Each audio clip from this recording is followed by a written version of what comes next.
Welcome to T-SAT. ఈరోజు మనం ఆధునిక తెలంగాణలో భాగంగా ఆపరేషన్ పోలో. సో ఈ ఆపరేషన్ పోలో అనగానే మనకి భారతీయ యూనియన్లోకి హైదరాబాద్ సంస్థానం ఏ విధంగా విలీనమవుతుంది, దానికి పెట్టిన పేరే ఆపరేషన్ పోలో అంటున్నాం. సో వివిధ చరిత్రకారులు ఆనాటి సందర్భాలను బట్టి వివిధ రకాల పేర్లు అనేవి దీనికి పెట్టడం జరుగుతుంది. అంటే ఈ ఆపరేషన్ పోలో నిర్వహించే క్రమంలో ఉపయోగించిన విధానాలను బట్టి, ఉపయోగించిన కార్యక్రమాలను బట్టి, ఉపయోగించిన స్ట్రాటజీలను బట్టి దీన్ని వివిధ రకాల పేర్లతో పిలవడం జరిగింది. మరి ఇలాంటి ఈ ఆపరేషన్ పోలో ఏ నేపథ్యంలో, ఇలాంటి కారణాల నేపథ్యంలో ఇది ప్రారంభమైంది ఆ విషయాన్ని గమనిస్తే, భారతీయ యూనియన్లో హైదరాబాద్ రాజ్య విలీనం జరగడానికి చేపట్టిన చర్యనే ఆపరేషన్ పోలో అంటున్నాం. ఇక్కడ రెండు పదాలు మనం గమనించాలి. ఏంటి ఒక పదం? భారతీయ యూనియన్ అంటున్నాం. అంటే అప్పటికి కేవలం భారతీయ యూనియన్ మాత్రమే ఉంటుంది, భారతదేశం అనేది లేదు. భారతీయ యూనియన్ అంటే ఆ స్వదేశీ సంస్థానాల కలయిక ద్వారా ఏర్పడుతుంది. అక్కడ అంటే పూర్తిగా కలవలేదు. మొత్తంగా గమనిస్తే మనకి చారిత్రక ఆధారాలను బట్టి మనకు స్వాతంత్రం వచ్చే నాటికి భారతదేశంలో ఉన్న స్వదేశీ సంస్థానాలు 562, కొన్ని పుస్తకాలలో 63 అంటున్నాం. అంటే ఇంకా సింపుల్గా 560కి పైగా స్వదేశీ సంస్థానాలు ఉన్నాయి. అందులో మనకి 4 స్వదేశీ సంస్థానాలు దేశంలో కలవడానికి సిద్ధంగా లేవు. ఒక జూనాగఢ్ గమనించండి, ఒక కాశ్మీర్ గమనించండి, ఒక హైదరాబాద్ గమనించండి, సో ఒక ట్రావెన్కోర్ గమనించండి. ఇలాంటి ఈ 4 స్వదేశీ సంస్థానాలు భారతదేశంలో కలవడానికి సిద్ధంగా లేవు. అంటే అవి స్వతంత్రంగా ఉండడానికి ప్రయత్నాలు కొనసాగించాయి. అలాంటి ప్రయత్నాలలో అత్యంత బలమైన ప్రయత్నాలు చేసింది హైదరాబాద్ సంస్థానం. ఎందుకంటే అది మొదటి నుండే ఆంగ్లేయులతో సత్సంబంధాలను కలిగి ఉండడం ద్వారా సో స్వతంత్ర రాజ్యంగా కొనసాగడానికి తనైన విధానాలను అది అనుసరించడం జరిగింది. ఇక్కడ భారతీయ యూనియన్ అనే పదాన్ని మాత్రమే ఉపయోగించాలి. రెండోది గమనిస్తే హైదరాబాద్ సంస్థానం మాత్రమే ఉపయోగిస్తున్నాం. ఎందుకు హైదరాబాద్ సంస్థానం? ఇక్కడ సంస్థానము అంటే ఏంటి? రాజరిక కుటుంబానికి సంబంధించి, రాజకుటుంబానికి సంబంధించిన వ్యక్తుల చేత పరిపాలించబడే ఒక భౌగోళిక ప్రాంతాన్ని మనం ఏమంటున్నాం? సంస్థానాలు అంటున్నాం. సో మరి అలాంటి హైదరాబాద్ సంస్థానం భారతీయ యూనియన్లో కలవడానికి చేపట్టిన చర్యను మనం ఆపరేషన్ పోలో అంటున్నాం. మరి ఇది ఎప్పుడు జరిగింది గమనిస్తే 1948 సెప్టెంబర్ 13 నుండి 17 మధ్య, అంటే సోమవారం నుండి శుక్రవారం మధ్య అది కొనసాగడం జరుగుతుంది. దానికి ముందే సన్నాహకాలు ప్రారంభించబడినప్పటికీ యుద్ధ వాతావరణం అనేది మనకి 13న కొనసాగి 17 వరకు అంతం కావడం జరుగుతుంది. దీంతో 17న హైదరాబాద్ సంస్థానం భారతీయ యూనియన్లో విలీనమైనట్టుగా ప్రకటన అనేది రావడం జరుగుతుంది. సో మరి ఈ ప్రకటన ఏ విధంగా వచ్చింది, ఏ నేపథ్యంలో వచ్చింది, దీని యొక్క ప్రస్థానాన్ని మనం భావిస్తే, ఒకటి 1946లో భారత్కు త్వరలో స్వాతంత్రం ఇవ్వబడుతుంది అని బ్రిటిష్ ప్రభుత్వం నుండి ప్రకటన రావడం జరిగింది. సో క్రమంగా బ్రిటిష్ వారు అర్థం చేసుకున్నారు, దేశానికి తొందరగానే అతి త్వరలోనే స్వాతంత్రం ఇవ్వవలసి వస్తుంది, దానికి కావలసిన సన్నాహకాలు నిర్వహించడం జరుగుతుంది. మరి ఇలాంటి నేపథ్యంలోనే స్వదేశీ సంస్థానాలను ఒప్పించడం కోసం, స్వదేశీ సంస్థానాలతో నేరుగా మాట్లాడడం కోసం ఒక సమావేశాన్ని నిర్వహించడం జరుగుతుంది. మరి ఎప్పుడు నిర్వహించాడు? 1946 జూన్ నెలలో. ఎవరి అధ్యక్షతన? జవహర్లాల్ నెహ్రూ అధ్యక్షతన సంస్థానాల ప్రతినిధుల సమావేశం అనేది నిర్వహించబడింది. ప్రతి సంస్థానం తమ తరపున ప్రతినిధులను పంపడం జరుగుతుంది. అంతేకాకుండా ఈ సమావేశానికి హైదరాబాద్ సంస్థానం నుండి ప్రముఖ వ్యక్తులు వచ్చారు. ముఖ్యంగా కాంగ్రెస్కు సంబంధించి, హైదరాబాద్ కాంగ్రెస్ని మనం ఏమంటున్నాం? HSC అంటున్నాం, హైదరాబాద్ స్టేట్ కాంగ్రెస్. దీనికి సభ్యులైన వ్యక్తుల్లో ఒకరు ఎవరవుతున్నారు? బూర్గుల రామకృష్ణారావు. ఇతన్నే అసలు పేరేమవుతుంది? పుల్లమరాజు రామకృష్ణారావు అవుతున్నాడు. సో పుల్లమరాజు రామకృష్ణారావు స్వామి రామానంద తీర్థ అంటున్నాం, ఖడ్గేకర్ అంటాం అసలు పేరు. సో రామానంద తీర్థలు కూడా ఈ సమావేశానికి హాజరు కావడం జరిగింది. అంతేకాకుండా తెలంగాణ అనగానే, హైదరాబాద్ అనగానే కమ్యూనిస్టు భావజాలానికి పెట్టింది పేరు. అలాంటి కమ్యూనిస్టు నుండి కూడా 2 ప్రముఖ వ్యక్తులు వస్తున్నారు. ఒకరు రావి నారాయణ రెడ్డి, 2 లక్ష్మీ నరసయ్య. ఈ 2 కూడా ఈ సమావేశానికి హాజరు కావడం జరుగుతుంది, చర్చల్లో పాల్గొనడం జరుగుతుంది. ప్రభుత్వం కొన్ని అంశాలను వారి ముందు ప్రతిపాదిస్తుంది. సో అలాంటి సమావేశం మనకి నెహ్రూ అధ్యక్షతన నిర్వహించబడింది. ఆ తర్వాత జరిగిన సంఘటన గమనిస్తే 1947 ఫిబ్రవరి నెలలో కెమెంట్ అట్లీ అంటున్నాం, ఆనాటి బ్రిటన్ ప్రధానమంత్రి ఒక ప్రకటన జారీ చేయడం జరుగుతుంది. దాన్ని మనం చరిత్రలో ఏమంటున్నాము? అట్లీ ప్రకటన అంటున్నాము. సో ఈ అట్లీ ప్రకటన యొక్క సారాంశం ఏంటి? దేశానికి స్వాతంత్రం ఇస్తాం, కానీ ఎంతమందికి ఇస్తామో చెప్తాడు చూడండి ఇక్కడ. అంటే ఒకటి కంటే ఎక్కువ కేంద్ర ప్రభుత్వాలకి, ఒకటి కంటే ఎక్కువ కేంద్రాలకి స్వాతంత్రాలు ఇవ్వబోతున్నాం అనేది ప్రకటించబడుతుంది. అంటే క్లియర్గా అర్థమవుతుంది దేశాన్ని 2 ముక్కలు చేస్తున్నారు అని. సో ఈ స్టేట్మెంట్ని మనము అట్లీ స్టేట్మెంట్గా పిలవడం జరుగుతుంది. ఇలాంటి క్రమంలోనే 1947 మే 7వ తేదీన సికింద్రాబాద్లోని కర్బాలా మైదాన్ అంటున్నాం, ఇది చాలా ఇంపార్టెంట్. సో ఈ కర్బాల్ మైదాన్ కేంద్రంగా సమావేశం నిర్వహించబడుతుంది. దానికి ముఖ్య అతిథిగా వస్తున్నాడు ప్రముఖ సోషలిస్ట్ నాయకుడు. ఎవరా సోషలిస్ట్ నాయకుడు? జయప్రకాష్ నారాయణ్ అంటున్నాం. ఇతడే మహబూబ్ నగర్ కేంద్రంగా 2వ దఫాలో మనకి భూదాన్ ఉద్యమాన్ని కొనసాగించడం జరుగుతుంది. అలాంటి జయప్రకాష్ నారాయణ్ ఈ సందర్భంలో ప్రకటన చేశాడు ప్రజలను ఉద్దేశించి. సో ప్రజలారా, మీరు నిర్ణయం తీసుకోండి, నిజాం ప్రభుత్వంపై ఒత్తిడి పెంచండి. ఏ విధమైన ఒత్తిడి పెంచాలి, ఎలాంటి నిర్ణయం తీసుకోవాలి, ఆ ప్రకటనలో కనబడుతుంది చూడండి. ఏంటి అక్కడి? హైదరాబాద్ సంస్థానం భారతీయ యూనియన్లో కలిసే విధంగా ప్రజలు ఒత్తిడి తేవాలి అని పిలుపునిచ్చాడు. ఎందుకంటే మీరు స్వేచ్ఛా స్వాతంత్రాలు అనుభవించాల్సిందే. దేశం మొత్తానికి స్వాతంత్రం వస్తే ఈ హైదరాబాద్ ప్రాంతానికి స్వాతంత్రం రాకపోతే మీ పరిస్థితి ఎలా? కాబట్టి మీరు ఉద్యమాల ద్వారా, నిరసనల ద్వారా, ఆందోళనల ద్వారా నిజాంపై ఒత్తిడి పెంచే ప్రయత్నం చేయండి అని నిక్కచ్చిగా చెప్పడం జరుగుతుంది. ఆ విషయం తెలుసుకున్న 7వ నిజాం ఎవరు? మీర్ ఉస్మాన్ అలీ ఖాన్ జయప్రకాష్ నారాయణ్ని హైదరాబాద్ నుండి బహిష్కరిస్తున్నట్టు ఉత్తర్వులు ప్రకటించడం జరుగుతుంది. ఒక ప్రముఖ నాయకుడు, ప్రజా సమాజం మెచ్చిన నాయకుడు జయప్రకాష్ నారాయణ్. అలాంటి జాతీయ నాయకుడిని అవమానించడం హైదరాబాద్ నాయకులకు నచ్చలేదు. ముఖ్యంగా హెచ్ఎస్సికి సంబంధించిన ప్రముఖ నాయకుడు బూర్గుల రామకృష్ణారావుకు నచ్చలేదు. సో బూర్గుల రామకృష్ణారావు ఆ బహిష్కరణ ఉత్తర్వును వ్యతిరేకిస్తూ విద్యార్థుల సమూహాలతో ఆందోళనలు చేపట్టాడు. హైదరాబాద్ కేంద్రంగా ఆందోళనలు చేపట్టి నిజాం మీద ఒత్తిడి తెచ్చే ప్రయత్నం చేయడం జరుగుతుంది. సో ఒక జాతీయ నాయకుడు ప్రజలను ఉద్దేశించి ఏమని చెప్తున్నాడు? మీకు స్వేచ్ఛా స్వాతంత్రాలు కావాలి అంటే హైదరాబాద్ సంస్థానం ఖచ్చితంగా భారతీయ యూనియన్లో కలవాలి అంటున్నారు. అన్న మాత్రాన అతన్ని బహిష్కరించడం సబబు కాదు. ఇలాంటి నేపథ్యంలోనే మనకు బూర్గుల రామకృష్ణ ఆధ్వర్యంలో మనకి ఉద్యమాలు, ఆందోళనలు అనేవి నిర్వహించబడుతున్నాయి. సో ఇలాంటి క్రమంలోనే నిజాం మరో అడుగు ముందుకేస్తున్నాడు. 1947 జూన్ అంటున్నాం. సో 1947 జూన్ 12వ తేదీన 7వ నిజాం తాను సర్వస్వతంత్రుడునని ప్రకటించుకోవడం జరుగుతుంది. అంటే క్లియర్గా నేను హైదరాబాద్ అనే సంస్థానం భారతీయ యూనియన్లో కలవటం లేదు అని నిక్కచ్చిగా చెప్పడం జరిగింది. అంటే నేను సర్వస్వతంత్రుడిని. ఎందుకు అంటే బ్రిటిష్ ప్రభుత్వం స్వాతంత్రం ఇస్తుంది అంటే నాకు కూడా స్వాతంత్రం ఇచ్చినట్టే. ఒకానొకప్పుడు బ్రిటిష్ ప్రభుత్వంతో సత్సంబంధాలు కలిగి ఉన్నాను, స్వదేశీ సంస్థానాలు మొత్తం కలిగి ఉన్నాయి. సో క్లియర్గా గమనిస్తే ఎప్పుడైతే 1857 తిరుగుబాటు జరిగిందో ఆ తిరుగుబాటు తర్వాత బ్రిటిష్ ప్రభుత్వం స్వదేశీ సంస్థానాల పట్ల వ్యూహాన్ని మార్చుకుంది. వారితో స్నేహాన్ని పెంచుకోవడం జరుగుతుంది, వారిలో మైత్రిని పెంచుకునే ప్రయత్నం చేసింది. వారికి స్వేచ్ఛా స్వాతంత్రాలు ఇస్తూనే వారి మద్దతును కూడగట్టుకునే ప్రయత్నం చేయడం జరిగింది ఆనాటి బ్రిటిష్ ప్రభుత్వం. కాబట్టి నేను సర్వస్వతంత్రుడిగా ఉంటాను. ఒక రాజ్యానికి కావలసిన, ఒక దేశానికి కావలసిన అన్ని వనరులు నా దగ్గర ఉన్నాయి. అది రవాణా పరంగా, పారిశ్రామిక పరంగా, సామాజిక పరంగా, రాజకీయ పరంగా, ఆర్థిక పరంగా గమనించిన ఏ రంగాలలో కూడా నేను తీసిపోకుండా ఉన్నాను. కాబట్టి నేను సర్వస్వతంత్రుడిగానే ఉంటాను అంటున్నాడు. అసలు ఈ ప్రకటన వెనుక ఉద్దేశం ఏంటి? ఈ ప్రకటన వెనుక ఉద్దేశాన్ని కనుక గమనిస్తే 1946లో వచ్చిన వ్యక్తి దీనికి ప్రధాన కారకుడు అవుతాడు.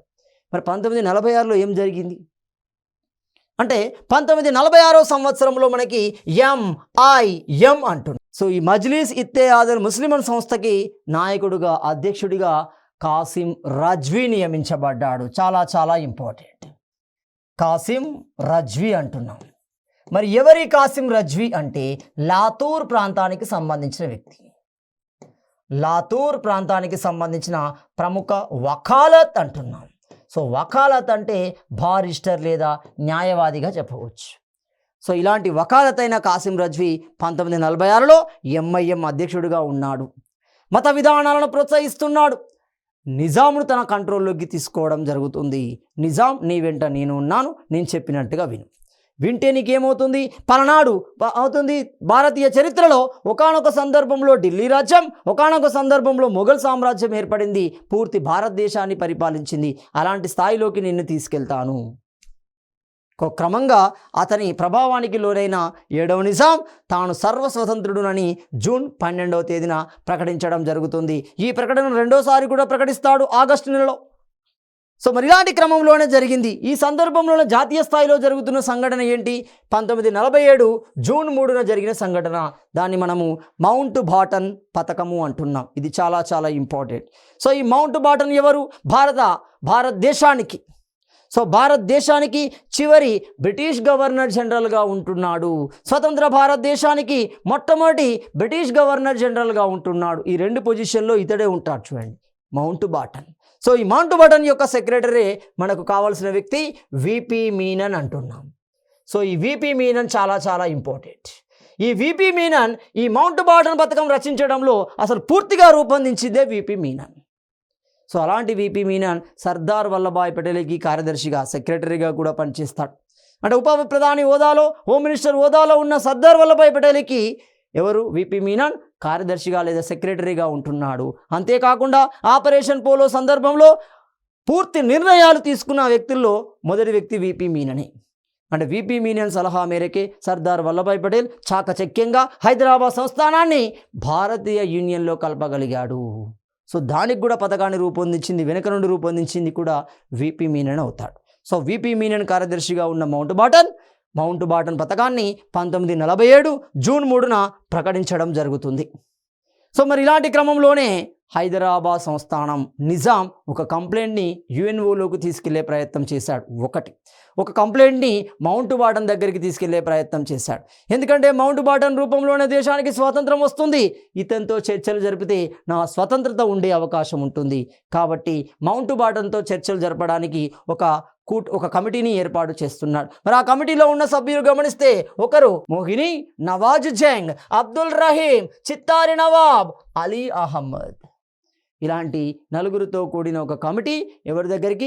మౌంట్ బాటన్ దగ్గరికి వెళ్తుంది. మౌంట్ బాటన్తో చర్చలు జరపగానే మౌంట్ బాటన్ క్లియర్ కట్గా చెప్తున్నాడు, నా చేతిలో ఏమీ లేదు, పూర్తిగా నెహ్రూ చేతిలోనే ఉంది.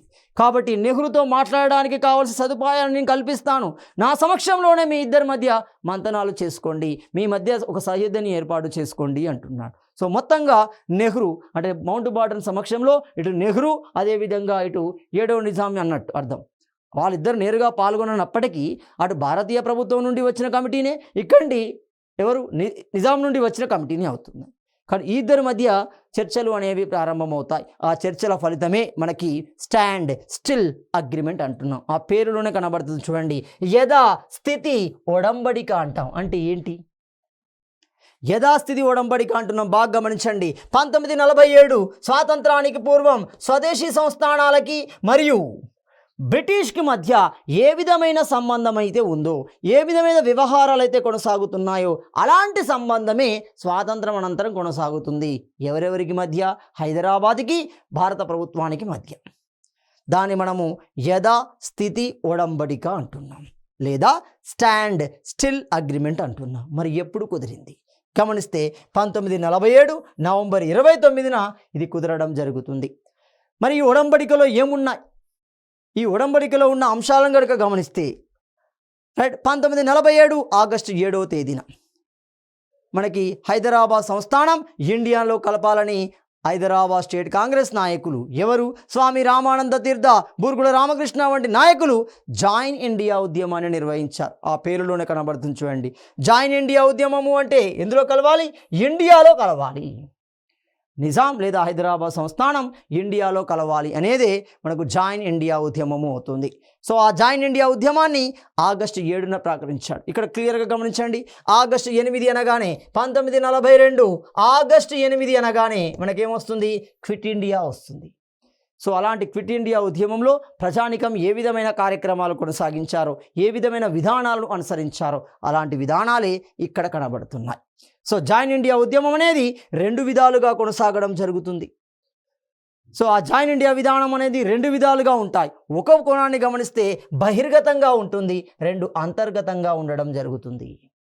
సో బహిర్గత అంతర్గత రూపాలలో వివిధ కార్యక్రమాల ద్వారా జైన్ ఇండియా ఉద్యమాన్ని కొనసాగించి నిజాంపై ఒత్తిడి తెచ్చే ప్రయత్నం చేయడం జరుగుతుంది.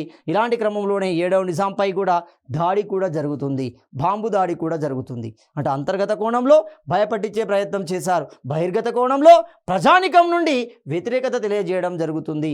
అది మనకి జైన్ ఇండియా ఉద్యమం అనేది కొనసాగుతుంది. సో మరి ఇలాంటి క్రమంలోనే యథాస్థితి ఒప్పందం అక్కడ కుదురుతుంది. దాని మీద ఎవరు సంతకాలు చేశారు అంటే ఇక్కడ క్లియర్గా 7వ నిజాం మీర్ ఉస్మాన్ అలీ ఖాన్, జవహర్లాల్ నెహ్రూ సంతకం చేయడం జరుగుతుంది. భారత ప్రభుత్వం తరపున జవహర్లాల్ నెహ్రూ, అదేవిధంగా హైదరాబాద్ సంస్థానం తరపున మీర్ ఉస్మాన్ అలీ ఖాన్. ఎవరు ఇతడు 7వ నిజాం అవుతున్నాడు. మొత్తం ఎంతమంది నిజాములు ఉన్నారు? కేవలం 7 మంది నిజాములు మాత్రమే ఉన్నారు. మొత్తం సుల్తానులు ఎంతమంది ఉన్నారు? 10 మంది ఉంటున్నారు. బాగా గమనించారు. అంటే నిజాం రాజ్యంలో ఉన్న మొత్తం సుల్తానులు 10 మంది అవుతున్నారు. ఆ 10 మందిలో సుల్తాన్ హోదా కలిగిన వ్యక్తులు 7 అవుతారు. నిజాం హోదా కలిగిన వ్యక్తులు 7 అవుతున్నారు. ఇందులో ఒకే కుటుంబానికి పుత్ర సంతానానికి సంబంధించిన వ్యక్తులు 9 మంది ఏమవుతుంది, కూతురు సంతానానికి సంబంధించిన వ్యక్తి 1 ఉంటారు. బాగా గమనించారు. కాబట్టి 7వ నిజాం మీర్ ఉస్మాన్ అలీ ఖాన్, జవహర్లాల్ నెహ్రూ సంతకం చేయడం జరిగింది. సో దీని ప్రకారం హైదరాబాదులో భారత్ ఏజెంట్ నియమించబడుతున్నాడు.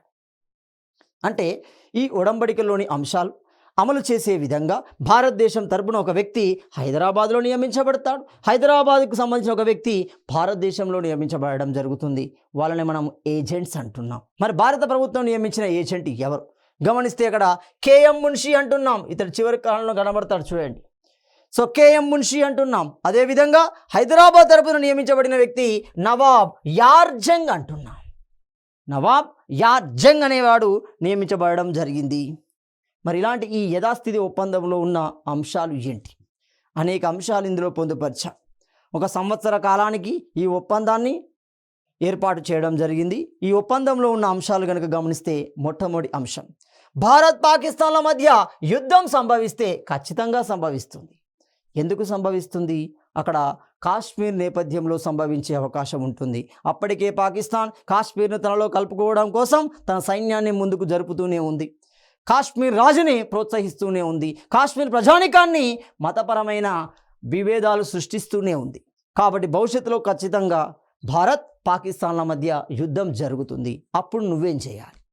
నువ్వు ఒక ముస్లిమే వర్గానికి సంబంధించిన వ్యక్తివే, నువ్వు అక్కడ సపోర్ట్ చేయకూడదు. అందుకే కండిషన్ ఆడబెట్టాడు. అందుకే భారత్ పాకిస్తాన్ల మధ్య యుద్ధమే సంభవిస్తే మీరు తటస్థంగా ఉండాలి, లేదా భారత్కి సపోర్ట్ చేయాలి, అంతే. అంటే ఇప్పుడు క్లియర్గా పాకిస్తాన్కి ఏ విధమైన మద్దతు ఇవ్వకూడదు. అది అంతర్గతంగా కానీ బహిర్గతంగా కానీ మతపరంగా కానీ ఏ రకంగా మద్దతు ఇవ్వకూడదు అనేది మొదటి అంశంలో ప్రస్తావించబడింది. రెండో అంశాన్ని కనుక గమనిస్తే సంవత్సర కాలం లోపు అంటున్నాం. అంటే 1948 నవంబర్ నాటికి ఏం చేయాలి? హైదరాబాద్ ప్రజానికానికి స్వేచ్ఛ స్వాతంత్రాలను కల్పించాలి. ఎలాంటివి? అదేవిధంగా చూడండి, ప్రజాప్రభుత్వాన్ని ఏర్పాటు చేయాలి అంటున్నాడు. పీపుల్స్ గవర్నమెంట్, ప్రజల చేత ప్రజల కోసం ప్రజలే ఏర్పాటు చేసుకున్న ప్రభుత్వం ఉండాలి. అంటే ఇండైరెక్ట్గా నీ రాజరికం రద్దవుతుంది అన్నాడు. డైరెక్ట్గానే చెప్పాడు, నీ రాజరికం లేదా మోనార్కీ అనేది రద్దు చేయాలి, ప్రజాప్రభుత్వాన్ని ఏర్పాటు చేయాలి అంటున్నాడు. 2 మూడోది గమనిస్తే అరెస్టు చేయబడిన హైదరాబాద్ స్టేట్ కాంగ్రెస్ నాయకులు ఇతర కార్యకర్తలని విడుదల చేయాలి అంటున్నాడు. అంటే ఉద్యమ కాలంలో గమనిస్తే అంటే 1946-47 తర్వాత ఉద్యమాలు అనేవి ఉధృతంగా కొనసాగాయి, ఆందోళనలు అనేవి ఉధృతంగా కొనసాగుతున్నాయి, నిజాం మీద ఒత్తిడి పెంచే ప్రయత్నం జరుగుతుంది. సో ఇలాంటి క్రమంలో హైదరాబాద్ని భయకంపితులను చేసి తమ చెప్పు చేతుల్లో ఉంచుకోవడం కోసం రజాకారులు ఇష్టానుకూలమైన చర్యలు చేపట్టడం జరుగుతుంది. ఇలాంటి సందర్భంలో అనేక మంది మరణిస్తున్నారు. ఒక షోయబుల్లా ఖాన్ను గమనిస్తే ఎవరింటి ముందు, బూర్గుల రామకృష్ణారావు గుహ ముందు అతని 2 కాళ్ళు చేతులు నరికివేయడం జరుగుతుంది. ఒక బైరాన్పల్లి నరమేధాన్ని గమనించండి.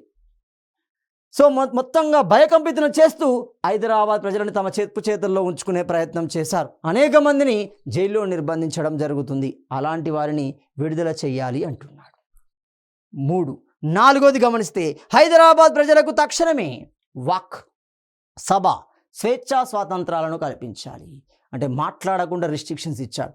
అంటే నిజాంకు వ్యతిరేకంగా ఎవరైనా మాట్లాడినా, సమూహపరచబడినా, సమావేశం నిర్వహించినా, కుట్రలు చేసిన ఆ వర్గాలను గుర్తించి జైల్లో నిర్బంధిస్తున్నారు. అంటే సింపుల్గా ఒక రౌల చట్టాన్ని పోలిన చట్టం పరిస్థితి అనేది హైదరాబాద్లో కొనసాగుతుంది. కాబట్టి ప్రజలకి అన్ని రకాల హక్కులని, అంటే భారతీయ ప్రజలకు ఏ విధంగానైతే ఉందో, భారతీయ సమాజంలో ప్రజలు ఏ విధంగానైతే స్వేచ్ఛ స్వాతంత్రాలను అనుభవిస్తున్నారో అలాంటి పరిస్థితులే హైదరాబాద్లో ఏర్పాటు చేయాలి అంటున్నాడు. అదేవిధంగా 5వ అంశాన్ని గమనిస్తే భారతీయ కరెన్సీ హైదరాబాద్ రాష్ట్రంలో చెల్లుబాటు అవుతుంది అంటున్నాడు. అంటే ఇప్పుడు క్లియర్గా అర్థమవుతుంది, అంటే ఆర్థిక కార్యకలాపాల దృష్ట్యా, భారతీయ పరిపాలన దృష్ట్యా హైదరాబాద్ ప్రత్యేక కరెన్సీని కలిగి ఉంది. మరి ఎలాంటి కరెన్సీని కలిగి ఉంది గమనిస్తే ఇక్కడ మనకి 1857 తిరుగుబాటు తర్వాత బ్రిటిష్ వారు ఇచ్చిన మద్దతు వల్ల ఆనాటి సాలార్జంగ్ మీర్ తురాబ్ అలీ ఖాన్ అంటాం. మొదటి సాలార్జంగ్ మరొక పేరే మీర్ తురాబ్ అలీ ఖాన్. మొత్తం ఎంతమంది సాలార్జంగ్లు? 3 సాలార్జంగ్లు ఉంటారు చూడండి. సో మనకి మీర్ తురాబ్ అలీ ఖాన్, మీర్ యూసఫ్ అలీ ఖాన్, మీర్ లాయక్ అలీ ఖాన్ అంటున్నాం. ఇక్కడ ఫస్ట్ తురాబ్, తర్వాత లాయక్, తర్వాత యూసఫ్ అలీ ఖాన్ అవుతున్నాడు. సాలార్జంగ్ మ్యూజియం నిర్మించింది 3వ సాలార్జంగే అవుతున్నాడు. ఇక్కడ గమనిస్తే ఈ 1857 తిరుగుబాటు తర్వాత మీర్ తురాబ్ అలీ ఖాన్ లేదా మొదటి సాలార్జంగ్ బ్రిటిష్ వారి యొక్క మద్దతు తీసుకున్నాడు. తద్వారా తీసుకొచ్చిన నాణమే హోలీ సిక్కా అవుతుంది. ఏంటి హోలీ, ఏంటి సిక్కా? ఈ పాయింట్ ఇంపార్టెంట్ చూడండి. హోలీ అంటే పవిత్రమైనది అని అర్థం, సిక్కా అంటే నాణము అని అర్థం. సో ఇలాంటి హోలీ సిక్కా నాణాన్ని ప్రవేశపెట్టడం జరుగుతుంది. సో ఇలాంటి హోలీ సిక్కా కాలక్రమంలో ఏమవుతుంది, ఉస్మాన్ సిక్కా అనే నూతన నాణ్యం కూడా వచ్చింది. 7వ నిజాం కాలంలో అతని పేరు మీద ఉస్మాన్ సిక్కా అంటున్నాం. సో ఇలాంటి నాణాలు అనేవి హైదరాబాద్కి ప్రత్యేక నాణాలుగా ఉన్నాయి. సో ఇక్కడ నుండి ఏమవుతుంది, భారతీయ నాణ్యమైన కూడా ఇక్కడ అనుసరించబడుతుంది. అంటే చూడండి, ట్విస్ట్ చూడండి, అక్కడ భారతీయ కరెన్సీ హైదరాబాద్ సంస్థానంలో అమలు చేయబడుతుంది అంటే వ్యాపారస్తులు వ్యాపార నిమిత్తం హైదరాబాద్లో స్థిరపడవచ్చు. తద్వారా జాతీయ భావజాలాలు పంచబడతాయి ఇద్దరి మధ్య. సో క్లియర్గా భారతీయ కరెన్సీ హైదరాబాద్ రాష్ట్రంలో చెల్లుబాటు అవుతుంది అంటున్నాడు. అదేవిధంగా 6వ అంశాన్ని గమనిస్తే హైదరాబాద్కు చెందిన విదేశీ వ్యవహారాలు అంటున్నాం, ఎక్స్టర్నల్ అఫైర్స్, రక్షణ అంటున్నాము, కమ్యూనికేషన్ అంటున్నాం. ఇవన్నీ భారత్ ఆధీనంలో ఉంటాయి. అంటే వీటి మీద ఎలాంటి అధికారాలు హైదరాబాద్ సంస్థానానికి ఇవ్వరు. ఎందుకు ఇవ్వరు? భవిష్యత్తు ఆలోచించే చూశాడు చూడండి. ఆ కాసిం రజ్వీ గురించి తెలుసు, 7వ నిజాం గురించి తెలుసు, కాబట్టి అతని యొక్క ఆర్థిక స్తోమత, అతనికి ఉన్న సత్సంబంధాల విషయాలు భారత ప్రభుత్వానికి తెలుసు, ముఖ్యంగా నెహ్రూకు తెలుసు. కాబట్టి స్ట్రాటజిక్గానే ఈ 3 విషయాలను తమ చేతిలోకి తీసుకున్నారు. అంటే నా పర్మిషన్ లేకుండా, భారత ప్రభుత్వ పర్మిషన్ లేకుండా ఎవరిని కలవకూడదు, ఎవరితో మంతనాలు చేయకూడదు. ఎవరితో చేస్తారు? అయితే పాకిస్తాన్ చేస్తారు, లేదా భారతదేశానికి వ్యతిరేకులతో చేసే అవకాశం ఉంటుంది. అలా చేసినాడు కూడా చూడండి. సో క్లియర్ గమనిస్తే ఆ 3టిని తన చేతిలో ఉంచుకోవడం జరుగుతుంది. అంటే మొత్తంగా రిస్ట్రిక్షన్ పెట్టే ప్రయత్నం చేశాడు. అదేవిధంగా 7వ విషయాన్ని గమనిస్తే భారతీయ బ్యాంకులు, ఇన్సూరెన్స్ కంపెనీలను నిజాం రాజ్యంలో ఏర్పాటు చేసుకోవచ్చు. తద్వారా ఆర్థిక కార్యకలాపాలు అనేవి కొనసాగుతాయి. ఏమన్నాడు అంతకుముందే, భారతీయ కరెన్సీ హైదరాబాద్ సంస్థానంలో అమలు చేయవచ్చు అన్నాడు. మరి దానికి సంబంధించిన లావాదేవీలు జరగాలి, వ్యాపార వాణిజ్యాలు కొనసాగాలి, సత్సంబంధాలు ఏర్పడాలి, క్రమంగా జనాభా అటు ఇటుగా మారాలి. అంటే గ్రామాలలో వ్యక్తులు పట్టణాలకు వెళ్ళినట్టుగానే భారతీయ సమాజంలో ఉన్న వ్యక్తులు హైదరాబాద్ సమాజంలోకి, హైదరాబాద్ సమాజంలో ఉన్న వ్యక్తులు భారత సమాజంలోకి రావాలి. అప్పుడే ఆ ట్రాన్స్ఫార్మేషన్ అనేది జరుగుతుంది. సో క్లియర్గా దానికోసం బ్యాంకులు, ఇన్సూరెన్స్ కంపెనీలను కూడా నిజాం రాజ్యంలో ఏర్పాటు చేసుకోవచ్చు అంటున్నాడు. సో మొత్తంగా ఇలాంటి అంశాలను ప్రధాన అంశాలుగా చేరుస్తూ యథాస్థితి ఒప్పందాన్ని చేయడం జరుగుతుంది. మరి ఇలాంటి క్రమంలోనే 7వ నిజాం యొక్క చర్యలను ఖండిస్తూ, 7వ నిజాం తీసుకుంటున్న కార్యక్రమాలను ఖండిస్తూ, అతడు సృష్టిస్తున్న భయాపాతాన్ని ఖండిస్తూ ఒక నిర్ణయం తీసుకోబడుతుంది. ఆ నిర్ణయమే 7వ నిజాంపై బాంబు దాడి అంటున్నాం. మరి ఎవరు నిర్ణయించారు? అందుకే క్లియర్గా చూసాం, జాయిన్ ఇండియా ఉద్యమ సందర్భంలోనే బహిర్గతంగా, అంతర్గతంగా అంటున్నాం. ఆ అంతర్గత విషయాలలో ఇదే జరుగుతుంది చూడండి. 7వ నిజాంని చంపడానికి ప్రయత్నం చేశారు. సో చంపడానికి ప్రయత్నం జరుగుతుంది. 1947 డిసెంబర్ 4న హైదరాబాద్లోని కింగ్ కోటి ప్యాలెస్ వద్ద ఆర్య సమాజ్కు సంబంధించిన, సో ఈ ఆర్య సమాజ్కు సంబంధించిన ప్రముఖ శాఖ క్రాంతికార్ దళ సభ్యుడు ఎవరు? నారాయణరావు పవార్ అంటున్నాం. బాంబు దాడి చేయడానికి ప్రయత్నించాడు, విఫలం చెందాడు. చంపడానికే నిర్ణయం తీసుకున్నాడు. వీడు చనిపోతే తప్ప హైదరాబాద్ రాజ్యం భారతీయ యూనియన్లో కలవలేదు. హైదరాబాద్ ప్రజలకి స్వేచ్ఛ స్వాతంత్రాలు అనేవి రావు. అంత స్థాయిలోకి వెళ్ళిపోయారు చూడండి. ఒకానొకప్పుడు బ్రిటిష్ సందర్భంలో ఒక భగత్ సింగ్, ఒక రాజగురు, ఒక సుఖదేవ్, ఒక చంద్రశేఖర్ ఆజాద్లను గమనించండి. అలాంటి వ్యక్తి నారాయణ్ పవార్. అందుకే హైదరాబాద్ ప్రజలు నారాయణ్ పవార్ను ఎవరితో పోల్చారు? హైదరాబాద్ భగత్ సింగ్తో పోల్చడం జరుగుతుంది.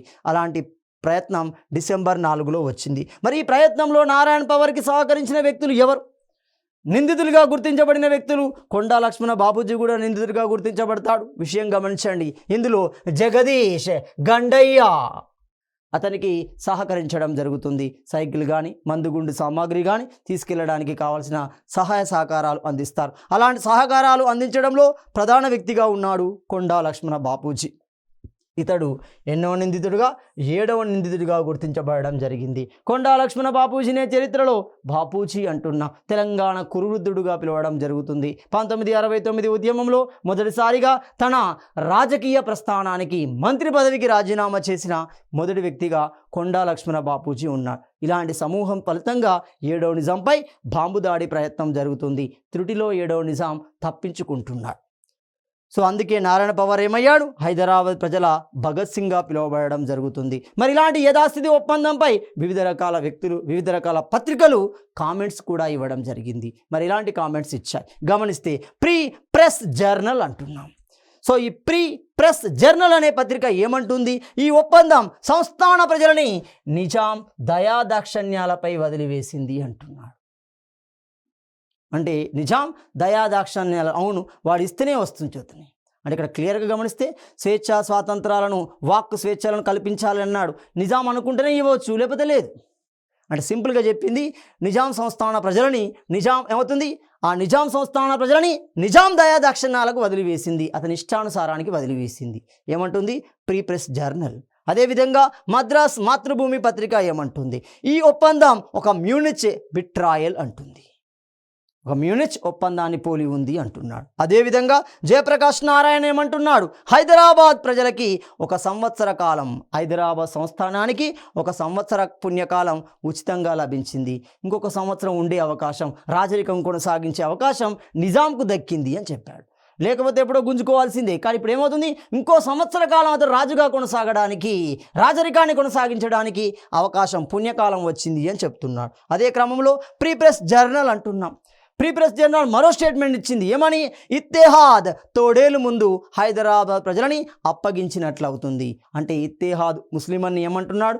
ఎంఐఎంని ఏమంటున్నాడు? ఒక తోడేలుతో పోల్చడం జరుగుతుంది. అక్కడ పార్టీని పోల్చలేదు, ఆ పార్టీ అధ్యక్షుని పోలుస్తున్నాడు. కాసిం రజ్వీ అలాంటి వ్యక్తి, అవసరానుగుణంగా మారే వ్యక్తి, కాబట్టి ఆ వ్యక్తిని పోలుస్తున్నాడు. మొత్తంగా ఇత్తెహాదు తోడేలు ముందు హైదరాబాద్ ప్రజలని అప్పగించినట్లవుతుంది. అలాంటి క్రమంలోనే హైదరాబాద్ సంస్థానంలో మ్యూనిచ్ ఒప్పందం మళ్ళీ పునరావృతమవుతుంది. ఇలాంటి అనేక రకాల స్టేట్మెంట్లు అనేక పత్రికల నుండి, వ్యక్తుల నుండి రావడం జరిగింది.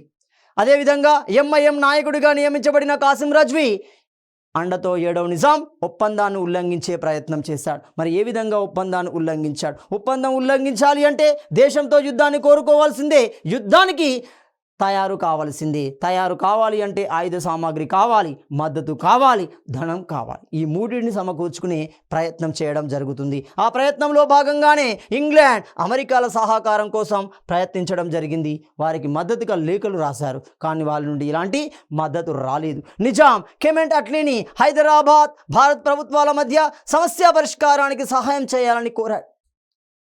సో అట్లీని కోరాడు, కానీ అట్లీ ఏమన్నాడు? మీ ఇద్దరి మధ్య మాట్లాడుకొని మీరే ఒక అండర్స్టాండింగ్కి రండి, నేను ఎలాంటి ఇంటర్ఫియరెన్స్ చేయలేను, మధ్యవర్తిత్వం తీసుకోలేను అని చెప్పాడు క్లియర్గా. అంటే సంప్రదింపుల ద్వారానే మీరు మీ సమస్యకి పరిష్కారాన్ని తీసుకోండి, ఎందుకంటే అక్కడ నెహ్రూ ఒత్తిడి ఉంది కెమెంట్ అట్లీ మీద, కాబట్టి ఎలాంటి నిర్ణయం తీసుకోలేదు. 1948 ఆగస్టు 21న బూర్గుల నివాసం ముందు షోయబుల్లా ఖాన్ హత్య చేయబడ్డాడు. 1948 ఆగస్టు 24న సర్ వాల్టర్ మాంగ్టన్ సహాయంతో యుఎన్ఓలో భద్రతా మండలి సెక్రటరీ జనరల్కు భారత్పై ఫిర్యాదు ఇచ్చాడు. ఎందుకు ఇచ్చాడు? మీకు యుఎన్ఓ యొక్క 6 ప్రధాన భాగాలలో గమనిస్తే మనకు ధర్మ కర్తృత్వ మండలి, ట్రస్టీషిప్ కౌన్సిల్ అనేది ఉంటుంది. ఇది ఏంటి? బలమైన రాజ్యాలు అనగా బ్రిటన్, అమెరికా, రష్యా, ఫ్రాన్స్ వంటి రాజ్యాల చేతిలో బలహీనమైన ప్రాంతాలు కావచ్చు, అవి ఏమవుతుంది? దీవులు కావచ్చు, చిన్న చిన్న దేశాలు కావచ్చు, అవి కనుక ఉంటే వాటి యొక్క సంరక్షణ, రక్షణ చేపట్టేది ఈ ధర్మ కర్తృత్వ మండలి ఆధ్వర్యంలో ఉంటుంది. సో మన ఇక్కడ మన భారతదేశాన్ని గమనిస్తే హైదరాబాద్ స్వదేశీ సంస్థానం, దేశం అవుతుంది. మరి దేశంతో ఇది ఆక్రమించబడుతుందనే భావనని అతను క్రియేట్ చేశాడు, కాబట్టి దానికి పరిష్కారం ఇవ్వాలి. సో ఇలాంటి క్రమంలోనే అహ్మద్ సయ్యద్ అల్ అడ్రూస్ అంటున్నాం సర్వసేనాధిపతి అవుతాడు. ఇతడు ఇంగ్లాండ్కి వెళ్ళి ఆయుధాల ఒప్పందాన్ని చేసుకోవడం జరిగింది. మందుగుండును సమీకరించడం కోసం మాజీ బ్రిటిష్ సైనిక అధికారి అయిన టీటీ మూర్తో ఒప్పందం చేసుకున్నాడు. నిజాం తన రాజ్యంలో సాధారణ విక్రయాలలో సైతం భారత రూపాయిపై దాని యొక్క వినియోగంపై పరిమితులు విధించింది. హైదరాబాద్ నిజాం భారత సెక్యూరిటీల నుండి 20 కోట్ల రూపాయలని ఎలాంటి అనుమతి లేకుండా పాకిస్తాన్కి ఇవ్వడం జరుగుతుంది. అంటే పాకిస్తాన్ మద్దతు కూడా తీసుకుంది. ఆస్ట్రేలియాకు చెందిన సిడ్నీ కాటన్ ఆయుధాల డీలర్ నుండి గోవా మరియు పోర్చుగీస్ గోవా ప్రాంతాన్ని పొందడానికి గోవా ప్రాంతం నుండి ఆయుధాలని సరఫరా చేసుకోవడానికి ఒప్పందాలు కూడా చేసుకున్నారు. ఆ ఒప్పందాల గురించి, ఆ రహస్య ఒప్పందాల గురించి భారత ప్రభుత్వానికి తెలియజేసిన వ్యక్తుల్లో మనకు ఎవరవుతున్నారు? వందే మాతరం రామారావు అవుతున్నాడు. అదేవిధంగా మోతీమహల్, గోల్కొండ, చాదర్ఘట్ కేంద్రంగా ఆయుధాల కర్మాగారాలని 7వ నిజాం ఏర్పాటు చేయడం జరుగుతుంది. ఇలా యుద్ధానికి సన్నాహకాలు ప్రారంభిస్తున్నాడు. ముఖ్యంగా భారతదేశంతో యుద్ధాన్నే కోరుకుంటున్నాడు. కారణం ఏమవుతుంది? 7వ నిజాం వెనుక కాసిం రజ్వీ ఉన్నాడు. మొత్తంగా యుద్ధ వాతావరణం అనేది 1948 సెప్టెంబర్ 13 నుండి 17 మధ్య కొనసాగుతుంది. మొత్తంగా ఓటమి పాలైన హైదరాబాద్ సంస్థానం అంగీకరిస్తుంది భారతీయ యూనియన్లో కలవడానికి. సో తదుపరి అంశాన్ని మనము తదుపరి వీడియోలో చర్చించుకుందాం.